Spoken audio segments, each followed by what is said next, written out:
is, ladies and gentlemen. Welcome to another edition of the Third Intermission Podcast, the summer edition, aka the World Cup edition. This is your boy Dave coming to you on the ones and twos here. Follow us on the socials at Toronto Third, both on Twitter and on Instagram. Follow us at Blue Sky at Toronto Third Blue Sky. Subscribe to us wherever you get your podcast from, including Apple and Spotify, and our friends at Podbean. And last but definitely not least, make sure you like, follow, and subscribe to us on YouTube. And make sure you hit that bell whenever we get a new video up on the screen, because we be hitting you with new stuff every single week. All right, so we got the usual suspects in the building here. We got the right hand of the king, a.k.a. the Fedora Man, a.k.a. Mr. Steal Your Girl, Avery Lewis McDougal IV, out in these streets. We got the Yad Father himself, Jason. Jason, of course, celebrating.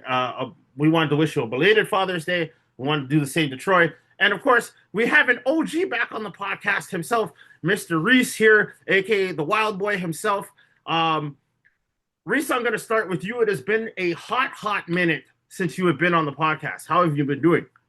It's been good. I just want to say true north, strong, and free. Canada to the round of 32.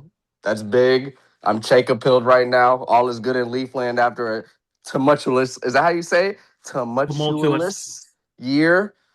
For everybody, for the team. Oh, it's been a tough year, but it's good to be back, boys. Happy summer.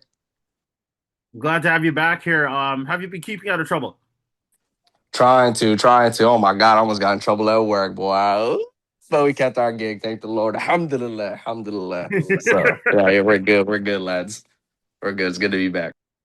All right. Speaking of trouble, and of course, the I guess the resident innocent child here, aka the resident just again, the right hand of the king himself. Avery, how was your experience with the World Cup in Toronto? You know what? It was fun covering two games there, seeing Canada, Bosnia, seeing Canada's men's soccer team in a World Cup on home soil. That was surreal. That was something, and I've said it before in different shows. We all saw it. When Kyle Larin scored that equalizer, I've never heard BMO louder in my life. I've never heard his name louder than when Kyle Larin tied that match up. Oh my goodness. I've heard louder. 2016 MLS Cup final. 2016 MLS Eastern Conference final. Toronto and Montreal when Josie Altidore scored that header. Basically like getting Toronto within two on an aggregate score. That was nuts. Then of course 2017 MLS Cup final when Josie Altidore scored in the 67th minute. I have never heard anything that loud before in a long time. Then of course the World Cup comes through. So, crazy moments, man. Jason Wagwan, how you doing? Yo, I'm just out here. Norway just scored again now, 3-1. Chabam Bucklat star. I wanted to see Mama Africa hold these guys, but Holland is sick. Nah, man, so far so good, man. You know how it goes. Today for you, tomorrow for me, man. I hope all you guys are good. And respects for the Happy Father's Day. And shout out Troy and all the other fathers out there that's, taking care of their youths and stuff. And you know what? All the stepdaddies too, big up yourself still, because at least you're stepping in still. So if you're a stepdad and you're celebrating Father's Day, big up yourself too. Oh, shout out to all the man them who are trying Wait, Sebastian, we have to big up too. So yes, happy Father's Day, Troy, Sebastian, and all the stepdaddies out there. Of course. Also, big up to all the man them who are trying to be fathers right now, actually trying to be decent fathers right now, or just looking to be fathers right now, AKA like myself. So anyways, we got a great show for you. First things first, hockey is done. I mean, yes, we have soccer on right now. It's basically hockey with 11 people, a bigger net, and it's on grass.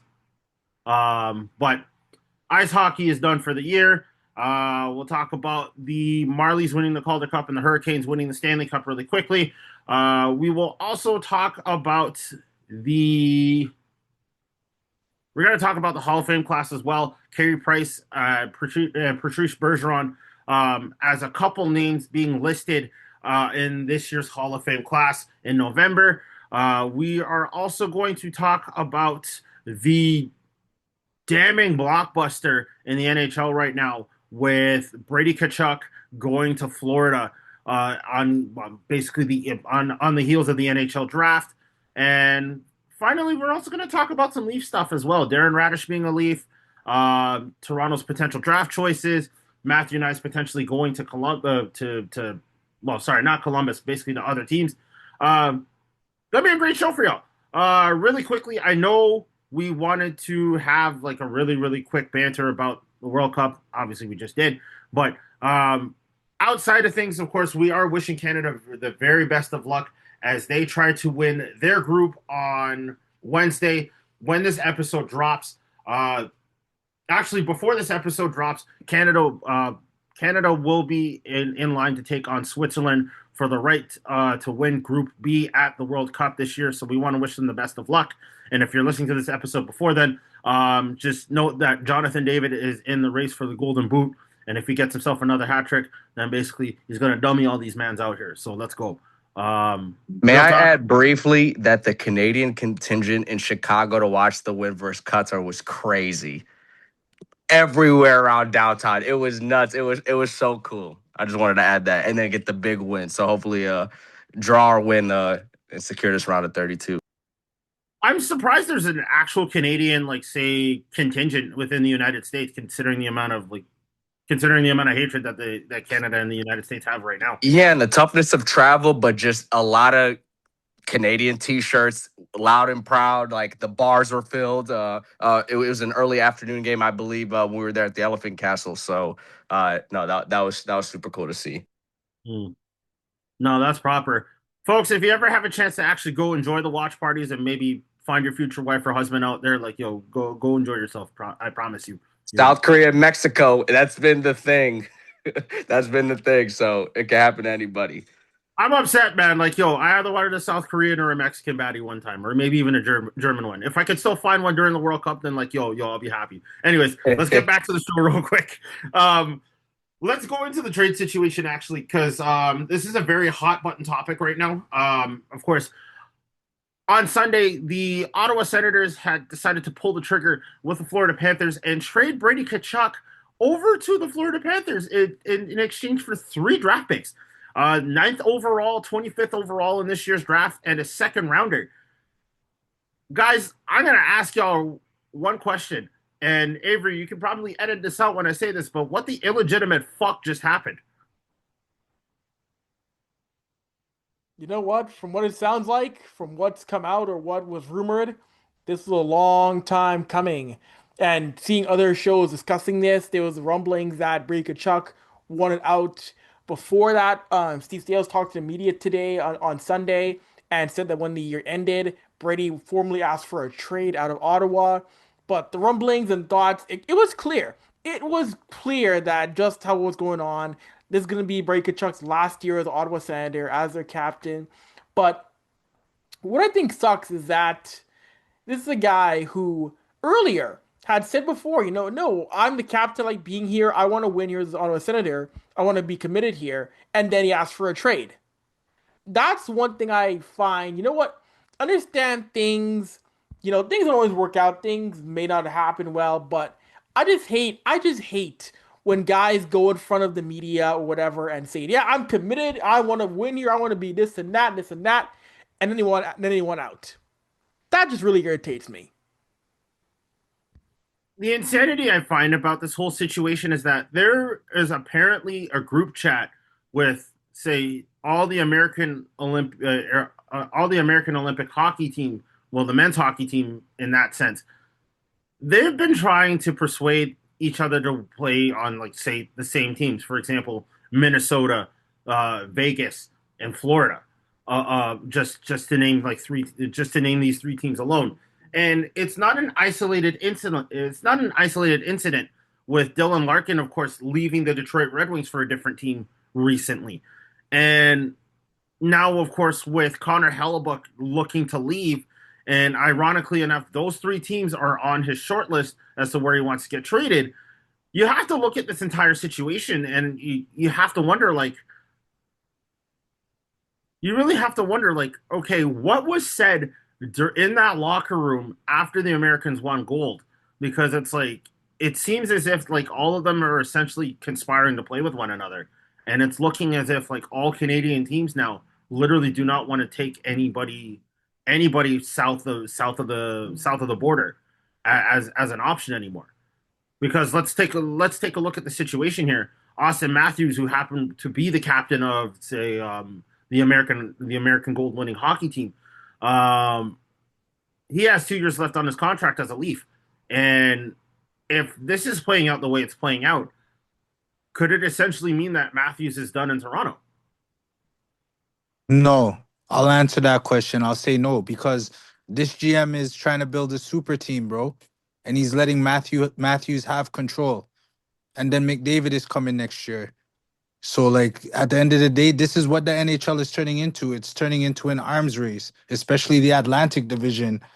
And as far as like to Chuck leaving, like the way he did it, that I don't know, bro. Like I don't know what he was trying to prove or what he was trying to do there. But if he wasn't happy in the situation, he should have just came out as a man, bro, and just said, you know what, look, I'm not happy here. I love my time playing here, but I just think it's time for me to move on. Like just move with some class, at least. You know what I mean? But then one thing I seen that Jeff O'Neill said on Overdrive was that a lot of these athletes, pro sports players, they're not loyal, bro. Michael Jordan was loyal. LeBron James is not loyal. Like, you know what Kobe Bryant is loyal. And you have a bunch of other people that are not loyal. You know what I'm saying? Like, so at the end of the day, nah, Matthews isn't leaving, but the way they did that, there could be tampering with the group chat with all those guys that were in it. You know what I mean? Because now all of a sudden, all these American players want to move and they want to play with each other. Like, where's this coming from? Like Jack Hughes wanting out of Vancouver. I could understand that, but like this is becoming insane. If I'm a Canadian team, I'm not drafting an American. I find that the Swedes would be more loyal to me than an American any day of the week. No offense, Reese. I know you're not American, but I'm just saying, like, you know what I'm saying, bro? Like, I'd rather take my chances there, draft a Canadian, a Swede, somebody overseas versus taking an American born player because then it's going to think in the back of your mind, especially if it's like a high pick. You know what I'm saying? You're looking at this pick as your cornerstone for your franchise. Then you got to start worrying about, okay, well, his ECL is almost over. I don't know if he's going to resign, but you know, like there's certain things you got to worry about now that you never had to worry about before when it comes to drafting an American born player, is what I'm trying to say. Reese, I want to Man, hear your take. yeah, I'll start off with I think it's ironic Brady wanted to jump ship considering I thought Ottawa played Carolina better than any team in the playoffs, including Vegas. A couple of the games went to overtime, like what was the possession numbers, or there was a coin flip series. It just they happened to get swept. I'll say this about American players, and even this can tie back to Mitch Marner. I think players nowadays we mistaken the empowerment to the path of least resistance to winning. This all comes back down to winning. It's not all American markets have this advantage that the Dallases, that the Floridas do, in the way that Canadian markets, unfortunately, that there's more restrictions, right? Whether it's internal salary caps, whether that's the conversion CAD to USD, whether that's the travel restrictions. It's harder out for West Coast teams and what the lag over the course of a season, what that does to your body versus in the East Coast or like these Southern East Coast teams in the United States where it's tax free, state of the art, and the pressure you have stacked teams without the pressure from media and fans that you have to win or your car is going to get jacked. There's those added benefits and you win on the margins where it's just a little easier to win down there than it is in the true white north. And I think not all Canadian teams are suffering that same uh, problem because like I don't think any American born is saying I don't want Montreal or Toronto on my no trade list, and I don't think Connor McDavid's had any issues getting people to want to commit to Edmonton. You're seeing long term deals there, but it comes down to if it's a tie. I'd rather stay home where it's a little easier and I might save a few bucks because in the long run, winning on the margins there leads to a winning product on the ice. And that's what's happening. Player empowerment's happening all around all leagues, all sports. So I get that. It used to be the way that you did it was the Ray Bork way. You played one place up until you're 38, and if they sucked, it's can I please get a trade to a contender, and then I win, and it's all good. But that's not the case anymore. And you know, we don't necessarily want to see guys rot in their prime and end up like a Sundin and you never win, or a Jerome and you never win, right? So it's nerve wracking if you're a Canadian market fan like myself. We want Matthews to stay, and to his credit, Matthews has stayed. He's been here 10 years. He's signed 3 deals here. So it's you know it's all about, can we win and can we surround our guys to win? And the Brady thing is surprising because Ottawa is a good team and they're young, they're loaded in the back end. That forward group is nice. If Linus Olmark gets it together, they figure out the Tenny situation, that's fine. Quinn Hughes, I don't want to be too mad at him because it was all about winning to him, and otherwise he'd stay. And they did everything they could to they re-signed Brock Besser. They added Jake DeBrusk. They did some things to try to keep him happy, and the team still sucked.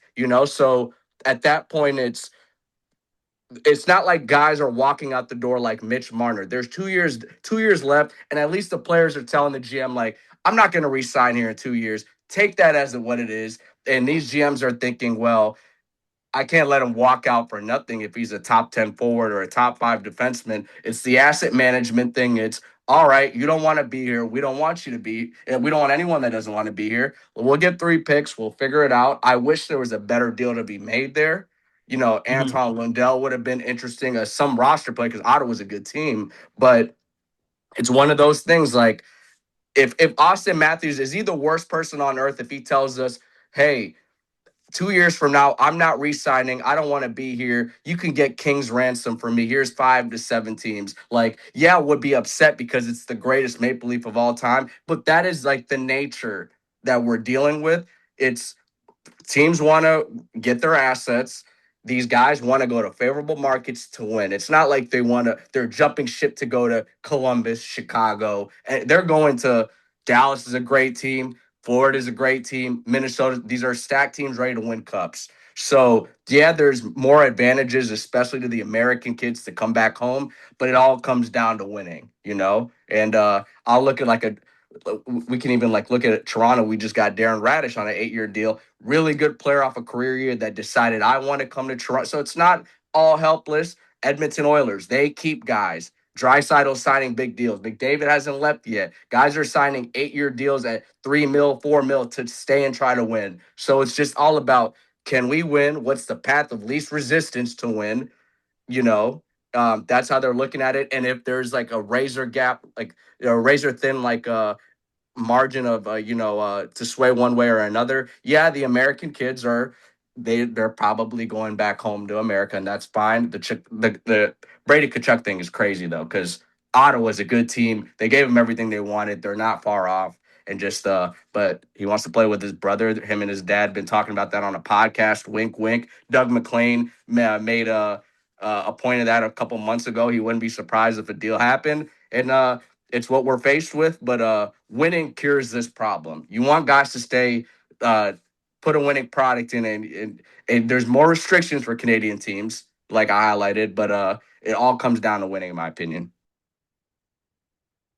And you're right in that, Reese. But one thing I do want to say is that there's only so many roster spots. Everybody can't go to Vegas or Minnesota or Florida. There's only so many spots. There's only so much cap space to go. I mean, people talk about this. We talk about the super team era. And you know what's funny? I said before off air in different shows that the super team era doesn't really exist now because of the salary cap. It existed pre 0405. It existed with the New York Rangers. 100%.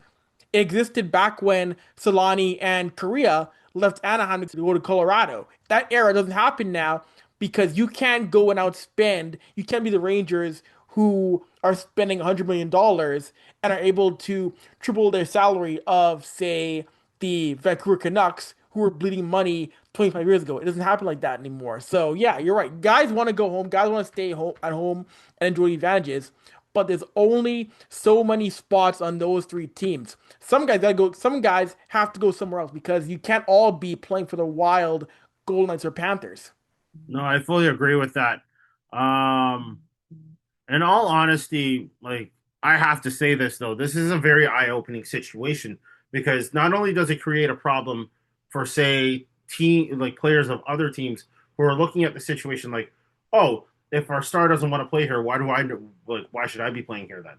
and then it just creates I guess a microcosm of it creates a microcosm of problems, not only for say someone who's just coming into the league and say they're being drafted from, let's just say, Los Angeles, California, for example, right? Say you got a kid there, he's like 18, 19 years old, probably like Latin American, learning how to play hockey, right?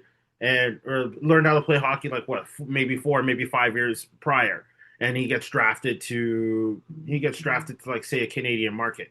Like it's insane to like literally push this type of narrative where it's like, say you have star players who are disgruntled and say like, oh, I want to play at home and I want to do this and I want to do that, and it's like, okay, well then that kind of just creates a little bit of an issue in the market you're drafted from, because that just tells us that like you gave up on us in the first place, you know. I mean, it may sound like I'm rambling and it may sound like I'm kind of going off the rails here, but essentially looking at the situation, I want guys who actually want to play here. I want guys who actually want to be here, considering that, like, oh, it's however many thousands of miles from, hundreds, if not thousands of miles from home. It's a different culture, it's a different atmosphere. I have a chance to actually say, be the quintessential piece that, like, I can, that can be built around.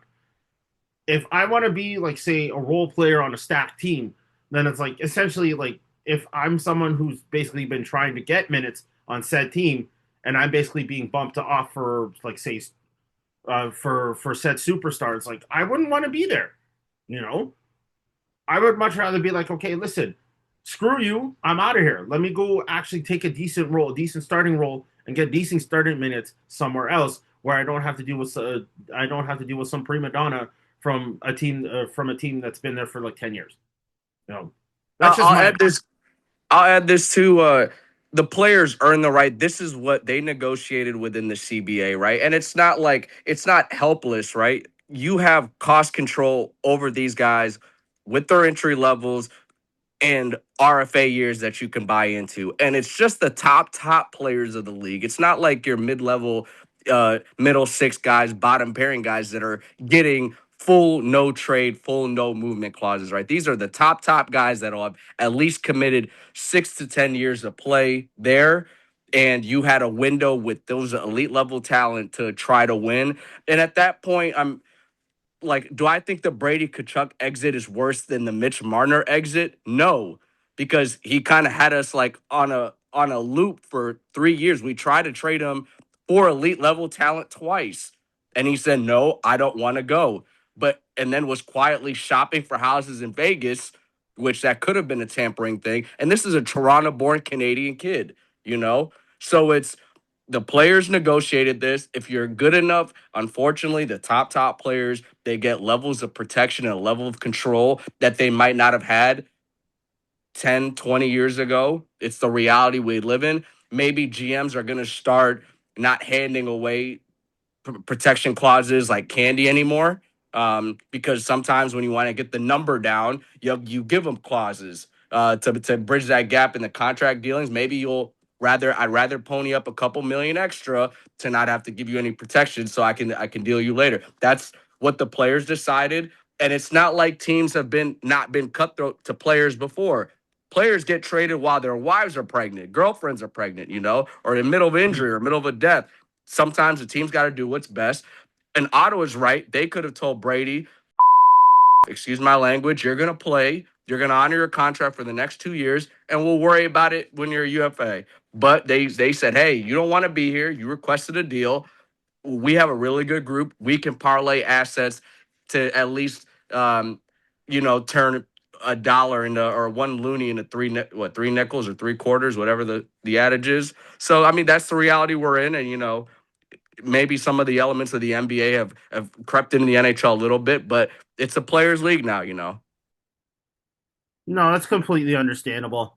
Avery, you look like you wanted to say something real quick. Yeah, I was gonna say, I mentioned this with Troy last week. I agree that players should have the ability, certain guys, to say where they want to go and they have no movement or no trade clauses. But one thing that I've said before is that I do think that when you're working with a team, when you want a trade that works out for both sides, we said before, Troy and myself said that there should be a minimum amount of teams that you submit to a GM. It shouldn't be 2 or 3 or 5. It should be 8 to 10, I think. Make Agreed. it should be a list that you can get a trade in which that works for not only yourself but your GM, because some GMs are gonna say, listen, I can't get a deal back of value only dealing with 3 teams or 2 teams. Give me more options that can make a trade work that I get value back and satisfies you. And that's why I think it should be next CBA, players have to submit a minimum of 8 teams for a trade to have a no movement clause or no trade clause. 100% agree. Yeah, I can agree with that, and hopefully when the new CBA comes around, that can be engineered into like say, I guess, team negotiations and player negotiations, also with like say player contracts, player options, team options, what have you. As long as there's something in place that doesn't allow for say an overstacking of super teams, then of course we can have something established so that we don't have anything like that, have anything like this nonsense going forward.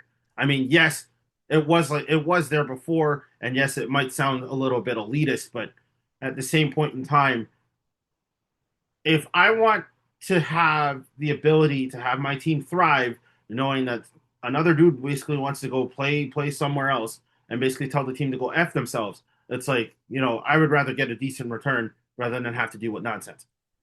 Dave, my final point on this is Carolina winning the cup was great vindication for us fans, because that was not a super team in any of the slides. Like, no offense to them. Hell no. Do they have a bona fide top 10 forward? No. Would you say that they have a bona fide top 10 number one defenseman? Slavin and Keandre Miller gives you that ability, maybe series to series or game to game, but over a body of 82 games in a playoff, would you say that? No. Did they have a number one franchise goaltender? No. So you can still win. You can still win it the right way, building your system, drafting, developing, getting guys signed early at $5-6 million deals before they pop up, like the Jackson Blakes, the Seth Jarvises, the Stankovens. Like so you can still win and you can still whoop a team, stacking superstars and crybaby, you know, dark times, dark place, former Leafs, and you can still win. Oh, this is true. That Carolina team was built very well, man. Kudos to that GM over there, man. That haul that he got for Stankoven. At first, people were like, "Nah, man, he got fleeced." But you seen what Stankoven did, like all throughout the playoffs. It wasn't just one series. Stankoven was buzzing the entire playoffs. Taylor Hall, Seth Yep. Jarvis. Like, yeah, there's stars on that team, but they're not like superstars that are getting paid 12-13 million. You know what I mean? The team overall is just built proper. You know what I'm saying? So Yep. you're right. You're right, Reese. You're right. You're absolutely right there, bro. And you know what makes that funny? Dallas gave them the option, do you want Jason Robertson? And they said no, because we don't want to deal with this problem a year from now. Give us Stankoven, the 5'8" center. How about that? Craziness, man. Absolute craziness. I'm looking at the player salaries right now for Carolina for the season, and there wasn't a player over $10 million in annual salary this year. That's kind of nuts. And as you mentioned that, these guys still have all their draft capital. They have all their draft capital. And that's a small market, Raleigh, North Carolina, but they all signed deals. They want to be there because they want to, and it's all about winning. They'll go to Alaska if it means that they have a chance to contend every year. They sign 5-6 year deals right away. So, And who saves them in the postseason in net? Brandon Bussey, an undrafted guy who probably was going to be destined to be that backup guy who bounces between AHL and NHL deals, comes in and now he gets his name on the Stanley Cup. And speaking of Brandon Bussey, that's all I'll say. That's all I'll say for now. Actually, speaking of surprises, we got the Queen of Black Hockey in the cut. Marsha, how you doing? Yo, yo, yo, yo, uh, yo. How's it going? We're good. We're good. We're glad to have you here. Yo. Many thank yous. I love being here. You know the vibes. You know, we're missing Darren, and like we could have like an OG reunion just one time, but like homeboy's still killing it out at the World That guy called FIFA, man. Yeah. Oh, brother, this guy stinks. No, I'm playing. Hey, may I add, since we got Black Queens in the building, Layla Edwards, first ever Black top 5 pick or first drafted PWHL player. Saw her at the Olympics in Wisconsin. Best friends was Caroline Harvey, but Mhm. play is a two-way forward, can play defenseman. Imagine if Dustin Bufflin decided to play with us like forward D. Unbelievable shot. So congrats to her. Yes, yes, yes. Beautiful. I wish we could have had her. It's like us singing "That Should Be Me" because that's where we could have been in the draft until they messed up the PWHL draft. But Oh boy. that's all I'll say about that. They rigged it too. She was supposed to go number 2. I think the agent said no. So Yeah. we got the stuff happening in the PWHL as well. I think we're gonna save that for another episode if that's okay. 100%. All right. Speaking of Carolina winning the Stanley Cup, and that this is a great segue into what I wanted to talk about next. Of course, it's been a week, but the Carolina Hurricanes have won their second Stanley Cup in 20 years. This is their second in franchise history, winning in 6 games over the Vegas Golden Knights. Some people calling them the Vegas Diddy Knights, but you know what? Like that, we'll leave that for TikTok. But gotta say congratulations to the Carolina Hurricanes. It was a very, very poignant win, winning 3-0. Of course, Jordan Staal being the oldest Conn Smythe winner in NHL history. How old was the man? Like what, 38, 39? Yep, 37. 37? 37. Yeah. Folks, it doesn't matter how old you are. You can just prove that no matter how old you are, you can still achieve your dreams. Although probably playing in the NHL at 38 as a rookie may not be a thing, but you'll get somewhere. If you're learning to play hockey for the first time, you can learn to play hockey for the first time. You could be 39 and you could be scoring a hat trick at the World Cup. You never know, right? Hey man, you got some late bloomers in the NHL, man. Darren Radish is one of them. No, I fully agree about that. And like honestly, folks, like you never know what could happen. Like I mean, you could be sitting in the middle of a room somewhere in a small ass city in Ontario, and next thing you know, the next year it's like you could be the GM of the Leafs. You never know, right? So, Absolutely wild to me though that Bettman gave Rod the Stanley Cup and then he gave Stahl the Stanley Cup and he's still here and that just makes me sad. But like how does Rod Brindamore look the way that he does and then Gary Bettman looks the way that he does? So being evil has its perks, man. I mean, that Just for Men Hair Club wasn't doing it for Bettman, man. Oh my god. Again, leave that man's hair alone. Listen, okay, the Mr. Burns hairpiece out here is trending out between 7-year-old bald men. All right, leave him alone.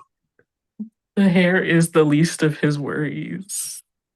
There's so many worse things about him. But like, on a real note, can we like give it up one time for Freddie Anderson?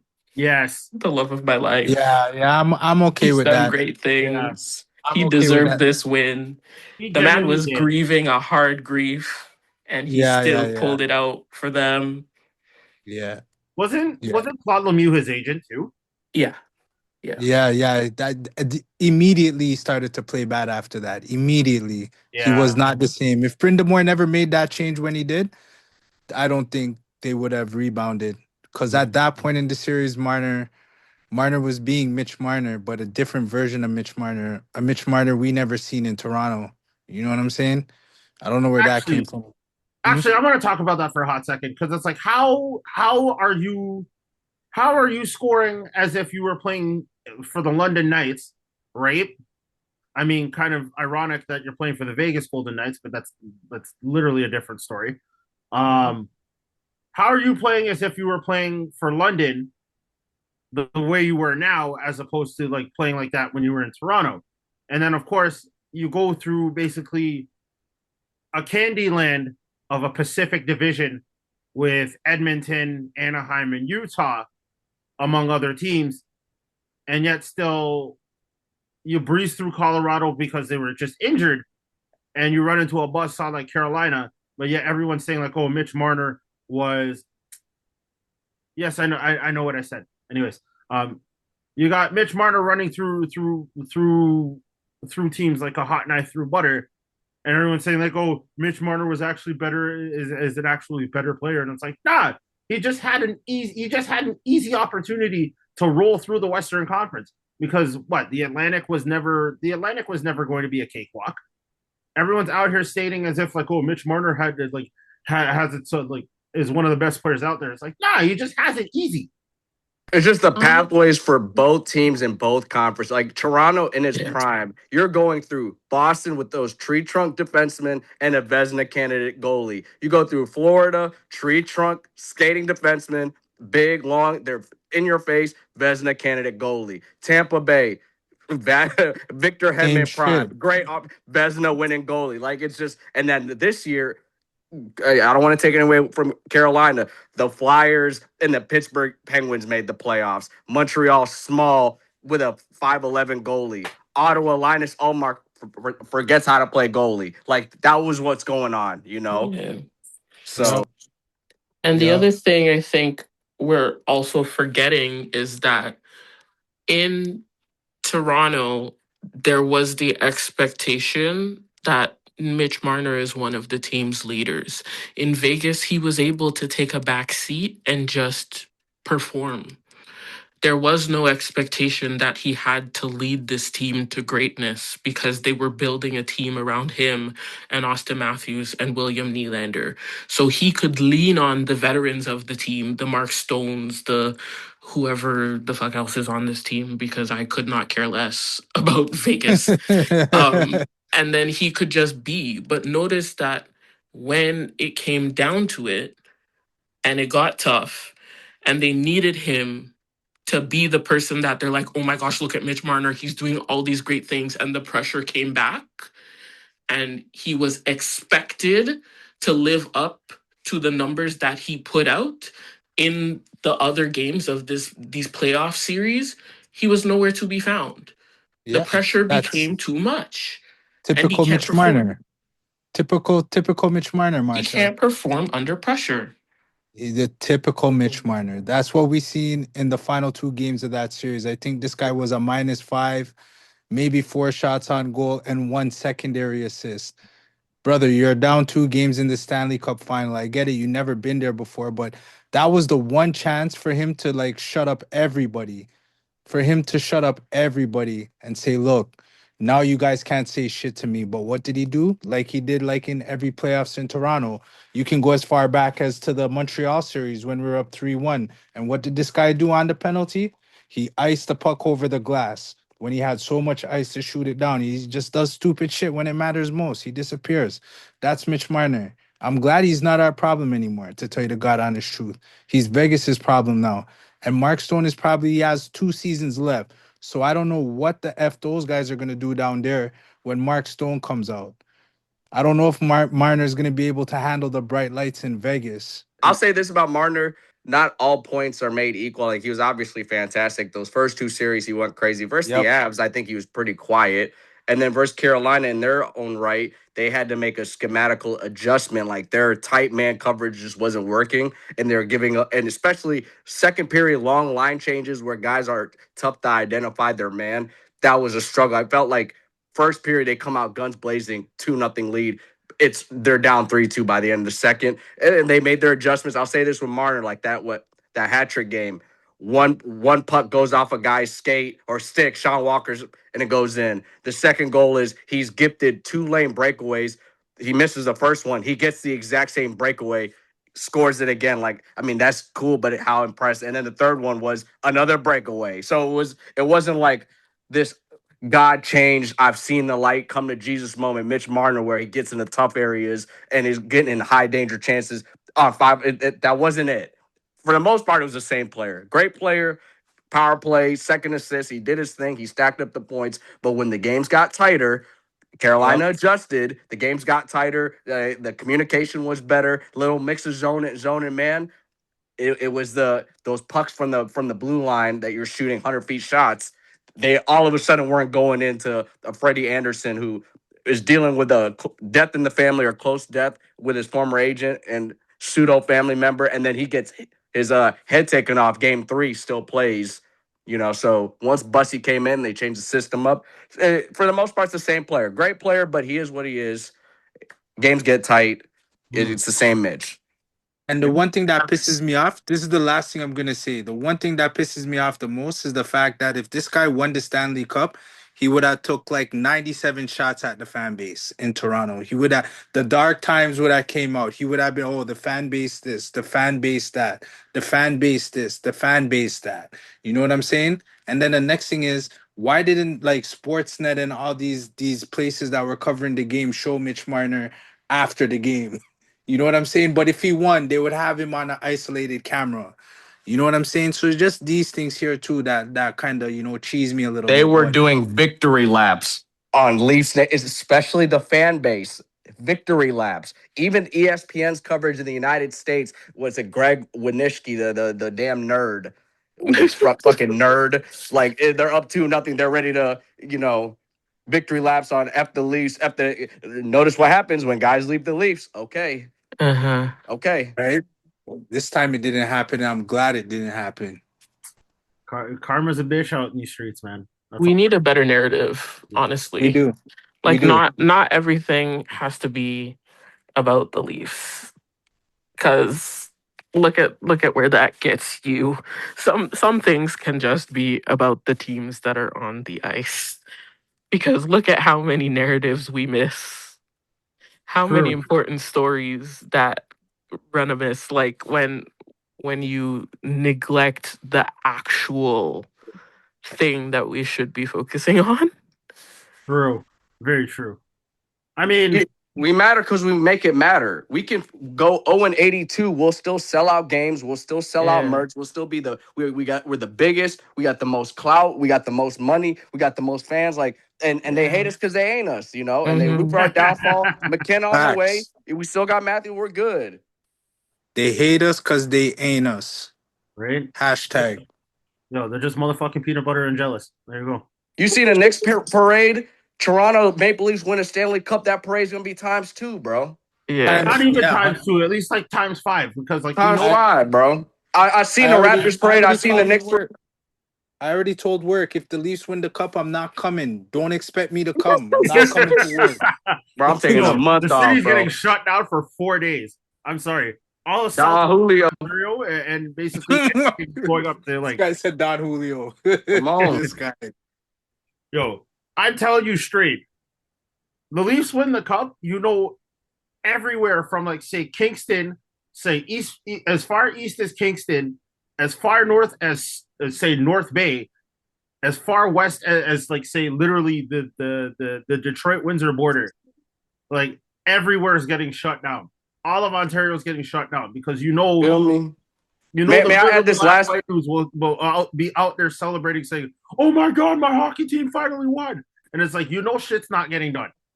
May I add this last point? Us winning the draft lottery generated more clicks than NHL playoff games, which are already getting like record number hits. Us winning Gavin McKenna is a bigger deal than Stanley Cup playoff games. Facts. Do I have a question for you guys because this is starting to become a very interesting situation. And we're going to do this quickly because I know we want to talk about the Marlies in the Hall of Fame class before we disappear for the night. McKenna or Stenberg? That's not a question. Next That's question. Not a question. Next question. No question, Dave. Next question. Nope. Next question. Come on, you're insulting all of us by asking us that question, brother. I feel violated right now, B. Dave, if it wasn't McKenna, it was going to be Chase Reed. Why Chase Reed? Puck moving defenseman, Greyhounds. If it wasn't, but McKenna's already gotten the promise from the team. We flew out the contingent to Whitehorse, Yukon. Well, we climbed the mountains with him. We did the dances. He's going to be a Maple Leaf. All right, facts. Fair enough. That's it. all I'm just saying is, okay, like, let's be honest here for a second. There is a realm, a possibility where if the Leafs want to win now, you go with Stenberg over McKenna. But again, No, you that's don't. just me. I disagree. I 125 million% disagree. If you have the number one pick in a draft, you're taking talent over everything. You're And your taking power talent over play, everything. McKenna's playmaking with Matthews and Darren Radish now on power play one. Let's go to work. Let's have some Yep. fun. Okay, fair And enough, then fair and enough, then fair you enough. have a head I'm just coach. saying. I am You just have a saying. head coach who's like puck possession in Hiller. He's puck possession. So Again, like I am just saying this, and like I'm not disputing any of your points here. All I am genuinely telling all of you is that there is a realm of possibility that say the Leafs screw this up, or say the Leafs go a different direction and go with Stenberg. And no. I have had deep conversations with some hockey fans regarding this. If he's a Leaf, we'd love him too. He's a really good player, really good prospect. Yes, that's kind of the point I'm trying to draw into the situation here, because it's like, yes, the general consensus is Gavin McKenna, but what if in the realm of possibility, say you have someone who's a little more battle tested in the sense that, like, say, hey, we can have somebody that actually wants to win now rather than wait a couple years and see if we can get somewhere. Well, Max. McKenna's he's also your contingency plan. If Matthews leaves by year 3, year 4, at his best, you're getting a 100-point forward. Even if he's not the best player today, maybe Malhotra, maybe if he doesn't play college year 1 and makes the NHL club, or maybe Stenberg are a little more NHL ready, Smits, because they're body types. But the combine was really good work for Gavin McKenna. You showed the upside. His dad is also a big guy, and he's young, but the talent is it's God given. You can't teach what he has. Fair enough. Okay. I'm done talking about it. I'm sorry. I didn't mean to insult y'all. I'm just saying there's a realm of possibility where this comes up. And I'm just saying.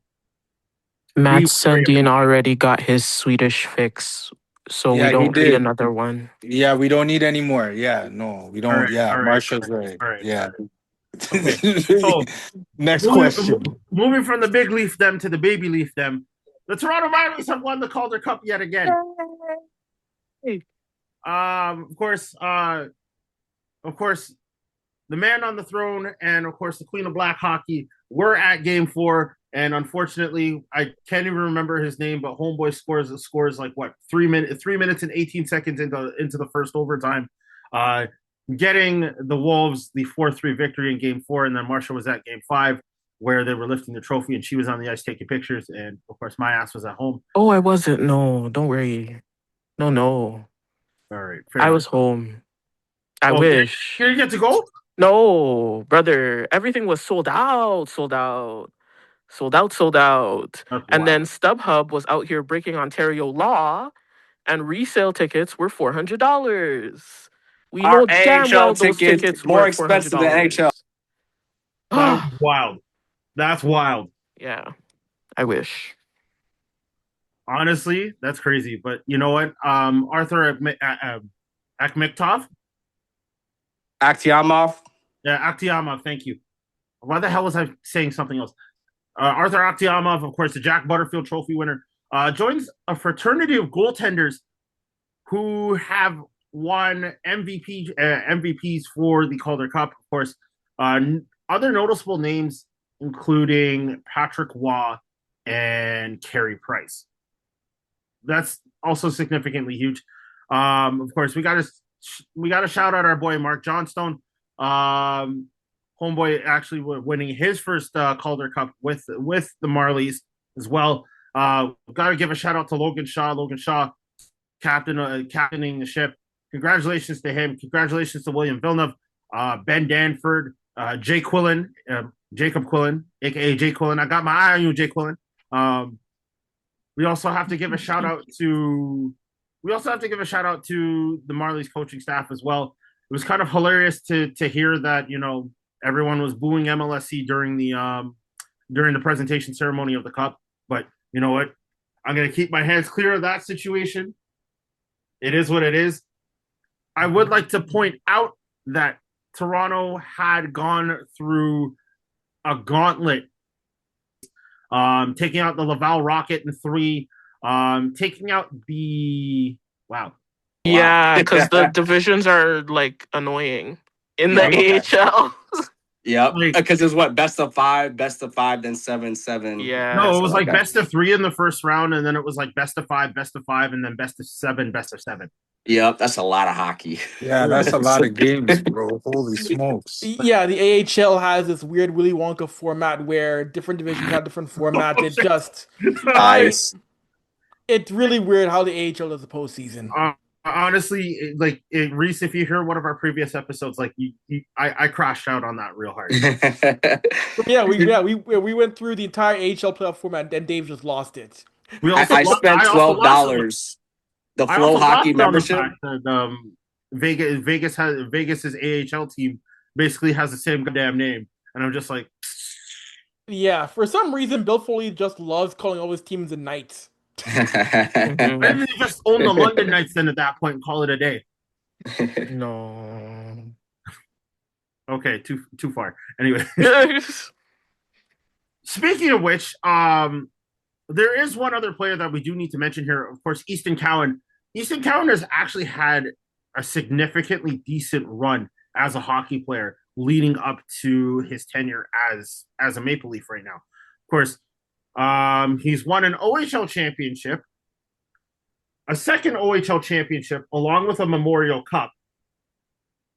And now he has won a Calder Cup championship. Dare I say There's a winner. next on the horizon? Oh yeah. Yeah. Like, You want guys with that DNA in your Of lineup. course. And it was good hockey for him, too. I believe Jacob Quillen also has an NCAA title as well with Winnipeg, right? Yeah. He scored against Matthew Nyes in that Frozen 4 in overtime. That was actually a pretty big goal. I wonder how often these two reminisce about that. Who gets boxed one time in the locker room for that? This guy. What? They probably don't give a shit. They're like, we're in the NHL. Yeah. Once you're in the that's what NHL, they're you don't looking care at. what happened in the past. Yeah. Quillen will get he'll get a good look next season in the middle 6. Yeah. Jacob Quillen, and then Cowan's probably going to be in the top 6. How about The other Sims? question is, do Landon we Sim? think we see Nylander back up? Sim too, yeah. Reese, Sim, Nylander, maybe Marsha. Yeah. Mm. And Simmer was really good this playoffs. Yeah, that guy. too. The way now, I'm gonna say this now. The Atlantic Division is an arms race. You've seen what Florida did now. You have a line with Tkachuk, Bennett, and Tkachuk. Did you hear that? Tkachuk, Sam Bennett, and Tkachuk. I think they crash and burn. Holy smokes! Right, everybody's loading up. Everybody is. Look at Bobby McMahon got a nice little deal. You know what I'm saying? I don't know why Tree Living didn't pay this guy, but like everybody's I know. loading up. No, what I I'm saying? agree. I like how we stack up. That's you got you add Darren Radish to the fold. I think we'll add a 2C. Cowan is taking another level. I think Nyes will play better. First of all, we have a lot of good options for that fourth line rather than paying guys. Like, say we kept Scotty Lawton. Are you going to pay him $5.5 million to play as your fourth line center? No. Rather than Probably not. one of the kids from the AHL that balled out, played 25 Mhm. games in the summer. I'd say give him a Yup. chance. Yeah, Definitely. definitely. Simmer for sure. Villeneuve, Danford, and Cowan. Maybe Nylander sneaks into the lineup. I don't know, but you're right, Reese. They need a 2C, and I just need all these shenanigans to end. Like if you're gonna trade Nice, trade him, but I don't think you should trade him. But then we were talking on X just a little while ago, Reese, about Zach Werenski. You know what I'm saying? And you're saying you would do it. Me, I don't know. This guy's a unicorn. I get what you're gonna say. You're gonna say, well, teams win if they have a 1A defenseman. But then earlier on, you said that Carolina won. They have good defensemen, but are they 1A defensemen? So if you trade It's not Nyes so for much. 1A, It's not so much a 1A, but say like after the run he had, if Carolina said we'd offer you Keandre Miller, a 26-year-old 6'4" treat for Nyes, would you do it? I would. And I love I Matthew get. Nyes. I love what it's only for the important position. If you're getting a young 2C or you're getting a top pairing defenseman that's a minute eater, that's young and in his prime, that's the only deals I would do for it. The Montreal deals of picks, prospects. You saw Brady Tkachuk got you 3. Nyes, that's his comparable, but that's with the trade clause. And that's the only option. Now, if 30 other teams are bidding for this guy, you can get a lot, but I don't want picks and prospects. I want a You two want C him and Active now. players. a pair. Yeah. Otherwise, you You keep want a them. You ride 2C? off. Yep. A I young two don't. C and a young top pairing. Otherwise, no deal. We keep them. Matthew Nice, man. I That love guy's a Nyes. unicorn, bro. He's a unicorn. Like they don't make guys. Landon Sim is gonna be good, but I don't know if Landon Sim is gonna be Matthew Nyes right now. Like, and I know what you guys are saying, the haul, the return. If I get those two positions, but that one I don't know if I could handle I still. would challenge this. Those positions are unicorns. How many good centers are available? How many in their prime top pairing defensemen are available? That part. But it's That more part. likely than not he's going to be a Leaf probably for the next 6 to 7 years. I don't think he's going anywhere. Okay, let me throw this question at all of you right now. Do we see Marlies goaltender actually getting, or sorry, Arthur, I can't even pronounce his last name. Arthur, Tiamo.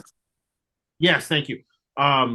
Do we see him actually vie for, say, a spot over Stolars or Hildeby? I No, not think yet. I I think so. I seen something on X. I don't know if it's real or fake, but they had Bob's like picture on the jumbotron in Toronto. Mm-hmm. And then I'm seeing all kinds of nonsense about Bob. But then Omar posted the clip where Toronto played Florida and Double A got the start against Bob, and these guys were just like brothers at center ice. So I don't know if there's something there. They're both from Russia, you know what I mean? So I don't know if there's something there. But if that happens, then I could see Double A being like the number two and Bob being the number one. And then And I know Hildeby like practically out in the cold. maybe not in the cold. Maybe they just feel that the kid is hot, right? Like pause, like but like he's playing good hockey. Like look how he took these guys through the Calder Cup. And shout out to the GM of the Marlies for putting on the Amirov jersey too. That was a good look, That bro. was dope. Real shit. Solid look. Rest in I That love was peace. a that. good look. That was a good look, man. That was a good look, bro. That was a good look. But Okay. yeah, like I think he's on the roster next year is my answer. I What think about so. Johnstone? Does he crack the roster or does he stay in the AHL? See, that's tough because then it's gonna be like for John Stone's role is like Landon Sims' role. You get what I'm saying? They Mm. both play the same type of style. It just depends on what option the head coach wants to go with. You know what I mean? But there's a possibility. I'd add this to the goalie and then the Johnstone combo. Him, Sims, Pizzetta. I think he has another year in his deal. Like they're all vying for those fourth line left right winger Yep. spots. And you let them go at it, and you don't spend 2.5 million outside for that. You see what you No. had there, and then you trade later. In terms of the goalie thing, I did see the Bobrovsky stuff on Twitter. I'm not sure how real that is because Sundin and Chaika, they're not letting anything leak. You don't find out Yeah. until the moment it happens. So I'm Yeah. I'm trying to avoid the noise of what agent speaks and like other teams are saying. But I think you go into camp Stolars and Hildeby, but you can't trust Stolars' health at all. And then Nope. so Akhtiamov is gonna play NHL games. Just like last year, Hildeby was the best goalie on the team last year. He had 914 save percentage. The other guys didn't break 890, right? So Yep. he's your de facto backup. Stolars is under a 4-year deal. No one wants him because he's not healthy, but when he is healthy, he's really good. And at the very least, Akhtiamov is right there. He's waiver exempt. You can move him up and down from the minors. And if Stolars has another injury, God willing he doesn't, but he always gets hurt. You can't trust him for Okay. more than 30 games. Akhtiamov is right there. And that's your three goalies. That's why you traded Joe Wool.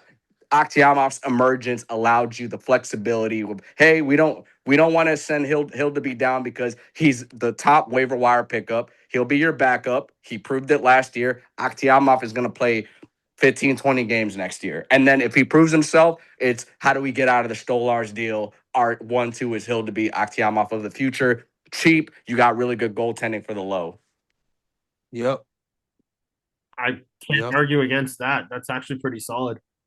Dave, I have a question for you, bro. Shoot. Who do you think the Leafs get to fill the spots reset? So you pick, let's all go around the table. Pick a 2C and a 1A defenseman that Hmm. you hope for the Leafs to get. everybody just going around the table? That's a Okay, very you good go question first. because it's like it's very difficult to pinpoint that because it's like considering our free agent class right now, I'm not too familiar with certain things considering my like I'm more focused on say Canada and obviously the World Cup. But I mean, in that regard, like I'd say I'd promote Villeneuve at that point, or at least I'd promote Nylander up from the Marlies to the Leafs, and you know also make sure that Mermis and Danford both get roster minutes or permanent roster minutes with the Leafs because at least that way you have a young upside. These guys have basically been battle tested through the Calder Cup, and they've proven that they can actually play in the show at one point or another. And you know what? I would rather say instead of going to make trades, why not just promote our guys from like say our minor team in order to be able to get somewhere? But ironically speaking, like, well, idealistically speaking, not ironically speaking, excuse me, I'm shuffling my words here. Um, I don't feel as if you make a trade with Matthew Nyes for Zach Werenski on that one, unless like say there's a decent overhaul that comes back, because it's like, or sorry, there's a decent package that comes back. If you're gonna send Nyes over to like say a Columbus or even a Minnesota or an LA, like I would try and make sure that like say there's a couple teams sweetening the deal, you know, and you know, of course, say have a little bit of like say salary retention and just to sweeten that deal if you're going to go for a Zach Werenski. I mean, if I'm being crazy here, I'd probably go Matthew Nyes for Adam Fantilli. Just one for one, say. Throw him in the deal. Throw say I don't know a Morgan Riley in there as well, and then see if you can pick up like a solid defensive prospect from say a third team like Los Angeles, for example, just to you know make things a little bit crazy. But I'd probably go that route over say Zach Werenski, or I'd probably just promote like say a couple of our Marlies into like say main roster spots. Okay, that's fair. What about you, Marsh? Who would you add? Any two players? Who would you add? You need a two Mm. center and a 1A defenseman. So we need a starting defenseman, even though we have Darren Radish, and we need a centerman who can play on the second line, potentially in between Nylander and Cowan. Mm, It doesn't matter how defenseman. you get them. Just a center and a defenseman. That's a good point. Probably I've seen Truba floating around as a unrestricted. I honestly don't know if he's been re-signed yet or anything. But he wasn't terrible last year. Um with like Marsha, Marsha, one thing I noticed about you, you like the tree trunk defenseman. You like the but, big, but long like I really defenseman. do because I was gonna say Jamie Alexiak, but we don't need Jamie Alexiak right now. So we need someone a little bit in between because Jamie Alexiak can produce, but only in a very specific environment. But Truba can actually like create some plays on his own type vibe. But yes, I Mm. do like the tree trunk defense. But And who then would we you add at also center? like to appease the people that are like, oh, the Leafs need to hit more. They need a little bit Yeah, more yeah. grit, you know. So like he is kind of like the best of both worlds. But um I think I want to say we play around more with Will at center and bring up someone from the Marlies as a winger Hmm. and explore that a little bit more. And it doesn't have to be an every game thing because I know that's not necessarily his favorite spot. Um, and he likes production and he does that more when he's on the wing. But for the time being, especially like summer going into the start of the season, until you really find someone that gels with the team, you work with what you have, right? Until someone kind of reveals themselves to be maybe the 3C instead of going out there and searching for a 2C. But I think that would be an interesting thing to kind of play around with because you have more options for wingers. And there could be a lot of people who could work really well with Nylander as a center. Yeah, that's a good take. That's a very interesting take. Nylander at center. Didn't he start at center? Yes, last season he did, but it was only like maybe a couple of games, and then they pushed him back. They didn't keep him there long last season. No, I meant like when he was younger. Didn't he Oh, when he play was center? yeah, definitely, yeah. Yeah, that's what I thought. Yeah. Interesting, Marsha. Interesting take. Reese. For center, I'd say Shane Wright. I like that. I like that because he's a right hand shot. It's an influx of speed we need. I like the give and go game, and his value is low. So it's like you want to take swings on young players that maybe it's not working out here, but the upside is crazy. It fills the need, and it's a right hand shot. And Nylander is the only right hand shot forward we have on the roster that's signed for next year that we know it has a spot penciled in the lineup in October. So I'd probably go that. Vincent Trocheck is interesting, but it looks like they won a lot. So I'd probably avoid that. And it looks like while we're trying to compete for the playoffs, and I think we will make the playoffs, we're not trying to do it at the expense of the future, knowing we don't know if Matthews is committed, right? So it's like, yeah, we'll win on the margins, we'll make good deals, we'll take advantage of the cap space. But a deal like that where it's like, all right, Colorado's 2027 first round pick, or maybe a prospect, or maybe a roster player here for a Shane Wright, or a couple of the seconds, you're feeling good. You didn't have to give up an arm and a leg. You didn't have to trade knives. That's what I like at center. That's my top option. And then a defenseman, interesting. Marsha brought up Truba. I think Anaheim wants to keep him now that Carlson is gone. So I think they're going to give him the bag to stay there. And so I'm looking at one of those restricted free agent left side guys they got. If Mo is going to be out the door, it looks like Chris Johnson said on Dangle's podcast today, it looks like Carlo is probably going to start the year on the team. So if your right hand Ds are Radish, Carlo, Tanev, and your left hand guys are Emil Andre and Jake McCabe, and Mo's out the door, one of those young puck moving defensemen on Anaheim. They're probably not going to sign both. They got Jackson Lacombe. He's really good. And Stian Solberg looks like he's almost NHL ready. They're probably going to keep one or the other. They're undersized, elite puck movers, great skaters that you can put right next to a Carlo or a Tanev and feel good. And it looks like that's the mold that we're trying to get back into. The analytics, the puck possession. You hire Jim Hiller. You want to hold on to that puck. You want to be able to break out of your own zone. So one of those guys is Zellweger and is Pavel Mintyov. I don't know how to say his last name. So one of those I two know who you're guys. talking about. Yeah. Yeah, if you can walk out with a Shane Wright and one of those guys, and then you fill your bottom six with good defensive, heavy, hard to play against guys, I'm feeling good going in October. What about you, Avery? I'm gonna ride what Reese said in terms of bringing a guy like Shane Wright, someone who I think deserves the first start. He's someone where I don't think things have panned out as both sides have wanted with him and the Seattle Kraken. That's someone that I think Toronto could benefit and bring in, and someone who all Reese also mentioned was I saw up close and personal, and who I talked to in the playoffs for the Hockey News is Jackson Lacombe. That is someone who was able to neutralize Connor McDavid in that first round series against the Oilers, day in, day out. Great nose for the puck, strong defensively. That's the kind of guy I think if you are at least management, you should look at bringing him in as well. He is so good, so good, dude. That's who you give up knives and not feel any type of way about. 10-year leaf. He's huge. Can move the puck up. He Yeah. can skate. Yeah, I thought Zellweger looked good too.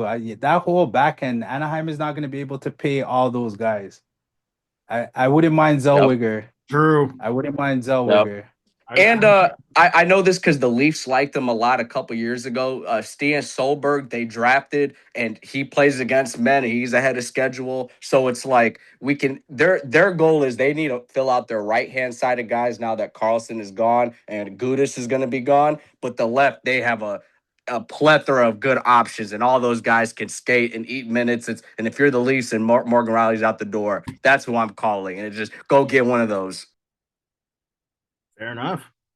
All right, we're going to end off this episode real quick on one major thing. Earlier today, while the World Cup games were going on, the Hockey Hall of Fame had introduced their class of 2026, and these are the names going forward into the Hockey Hall of Fame on my birthday weekend. Boston Bruins legend and Stanley Cup winner, also six-time Selke Trophy winner, Patrice Bergeron, spent 20 years with the Bruins alone. That's something you don't see anymore. Former Hart Trophy and Vezina Trophy winning goaltender who spent his entire 15-year career with the Montreal Canadiens, Carey Price. Also, just want to note these first two men, Olympic gold medal winners with Team Canada. Vezina Trophy winner and all-time winner and shutout leader for the Nashville Predators, Pekka Rinne. American standout with 1,000 career points and 500 goals across 19 seasons, Keith Tkachuk. Father of the... Sorry? Boo. Boo. Boo. Two-time Olympic silver medalist. And finally, an American hockey pioneer who captained Team USA at the inaugural Women's World Championships and dominated both internationally and at the collegiate level, Miss Cindy Curley. Last but not least, in the builder category, Leaf fans, you might remember this name. He was our president and GM at one point, thought of nothing but truculence and strength and grit and size for the Toronto Maple Leafs before he was ceremoniously shot out of a cannon. Renowned NHL executive, general manager, and 2007 Stanley Cup winner with the Anaheim Ducks, Mr. Brian Burke. Ladies and gentlemen, these are the 6 names going into the Hockey Hall of Fame, and I just wanted to get your opinions really quickly before we ended things off. Reese, I'll start with you since you have to go. How are we feeling about one of the greatest Canadian goaltenders of all time going into the Hall of Fame, Carey Price? No, that's awesome. And I think he's also, as analytics became a thing, one of the goaltenders you could really appreciate because his saves above expectancy and the wins above replacement value that he brought to what I didn't think were necessarily great Montreal teams that were going to the conference finals, they made a cup final. Was it twice with him, right? Yeah, they made the cup twice. And so it's kudos to him. Hope he's doing well. I know it didn't end necessarily the way he wanted to on a personal level, but one of the goaltenders that you knew you could build a franchise around him. And to his own right, Pekka Rinne, congrats as well. I would say this. I don't want to be a hater. I'll say this. Instead of Tkachuk, I know the best thing he's done in his career was have 2 sons that were better than him. I would have liked to see Curtis Joseph get in over him. Thank you. Because Cujo in his own right, in his prime, was just a better player. and that's tough to see as a Leafs fan, as a Canada fan, not having Curtis Joseph in there. But congrats everybody. But yeah. Avery, how are we feeling about, or actually, no, Jason, I'm going to ask you this question, considering we've seen Patrice Bergeron for so long. How do we feel about him going into the Hall? Yeah, that makes sense, bro. Bergeron was an elite 2-way centerman who led the Bruins, you know what I mean, to the promised land. That guy was an elite talent on the ice. He deserves to be there. I think he has a gold medal or 2 or a few, if my memory serves right. But yeah, Bergeron should be there. That's a no-brainer, bro. That's like asking me who do we draft first with the first pick. Bergeron deserves to be there, bro, for sure. He's had a great career. No, I fully agree. Avery, I think actually, hold on. I'm going to pivot for a second here. Marcia, I'm not sure if you're fully aware of Cindy Curley or her career, but Considering the representation of women's hockey, and of course being the inaugural member of the Women's World Championships back in 1998, I'm not sure if you were watching hockey back then, but how poignant is it for, say, someone to literally be in that category, and be a Hall of Famer at that point? I wasn't around, but it's great because you know what? Like, hockey existed, women playing existed, and they were playing pretty damn well. And you know what? I think we've said several times over, it's about time that they were recognized in their own right for the great things that they have done to push forth this sport, um, especially in the methods of like being part of that inaugural team, right? Um, Women's worlds coming to its own fruition, you know, being trailblazers in that sense is really important because without them, obviously, we wouldn't be where we are today, having gone through several different women's hockey leagues. Of course, that comes with its own issues, Mm-hmm. but we're going strong with the one that we have right now. Um, but again, these things are trial and error. We don't get to where we are if we don't have the first. Unfortunately, the first was only 30 some odd years ago, but if we don't recognize the people that were part of that, then how do we continue to say to young people, this is something that you can do. This is something that you should be proud of. This is something that the people who came before you want you to continue to do because you have a place here and you deserve to be here. So I think it's really cool, that Cindy Curley is finally one of the folks who is being recognized. Um, I think we've mentioned on the show before that there's no restriction in the amount of women that can be inducted. Um, I do think they could have given another woman an opportunity instead of inducting Keith Kachuk into the Hall of Fame. What does he need to be here for? He was only brought back into relevance because his children are doing something. They're not great things, but they're doing some things. Um, but like even then, we've already had it said there are other men in the world of hockey that have done more than he has for the world of hockey. So without rambling, there are other people that I feel like deserve recognition, women included. So, I mean, that's the Hockey Hall of Fame induction team for you. But to bring it back to the women, um, we need to get on the train of doing more than one woman a year because what is this BS? Do we ever want to fill the hall? No, I fully agree with you. I fully agree with you. And like honestly, there are a few more women that are definitively deserving of being in the Hall of Fame. I'm probably sure Avery has a really long list, and I'm probably sure you do as well. I obviously have to do my research a little bit more, but like you know, there should be at least more than two women in the Hall per year. Of course, we all realize that it's a stupid rule to have like just two women maximum per year, but then it's like that's like just telling someone like that's like telling the NFL it's like, oh, we can have two white people per year because you know obviously like we have to fill a quota of black people in the Hall of Fame. We want to recognize them first. Stupid example, I What know. can we do? What can we do? Avery, I'll finish this off with you. Considering you have been around, say, most executive spaces within the hockey world for years, dating all the way back to 2008. How significant, considering like the scandals and the problems with Brian Burke, how significant is it that like say Brian Burke actually enters the hall as a builder rather than just say a member, like just a member of the Hall of Fame class in its own right?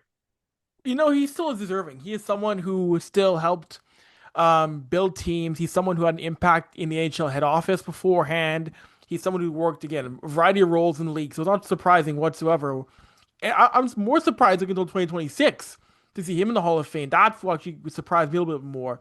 But he's someone who's been around NHL teams, the league, for over 30 years, and he's well deserving of that role, and someone who's tried to push the game forward as someone who is a part of the older guard in the sport. So good for him. It was worthy of noting that when Brian was a member of I guess the Toronto organization, um, he was very well versed in the LGBTQ community, and he was he was representing his son, who happened to be gay, in the Pride Parade for a number of years. Is that correct? That's correct, yes.